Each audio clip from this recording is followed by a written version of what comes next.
ప్రజాస్వామ్య దేశానికి పరిరక్షణ కలిగించిన రోజు, మన రాజ్యాంగాన్ని రాజ్యాంగ పరిషత్ ఆమోదించిన రోజు కూడా. ఇప్పుడే చాలా మంది మాట్లాడారు. భారత రాజ్యాంగ నిర్మాత డాక్టర్ బిఆర్ అంబేద్కర్ సారథ్యంలో 2 సంవత్సరాల 11 నెలల 18 రోజుల పాటు సుదీర్ఘంగా ఆలోచించి రాసినటువంటి రాజ్యాంగం.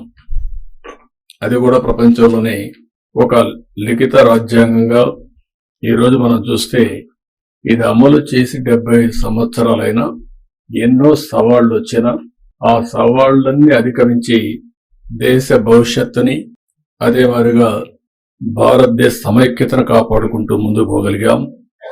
డాక్టర్ అంబేద్కర్ 125వ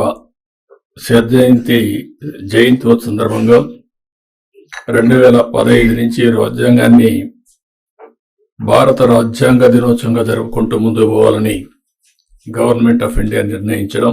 మనం రాజ్యాంగాన్ని సమర్పించిన రోజు ఈ రోజైనా మనం అందరం కూడా జనవరి 26 నుంచి మన రాజ్యాంగాన్ని పరిరక్షించుకున్న దినోత్సవంగా మనం ముందుకు పోతూ వచ్చాం.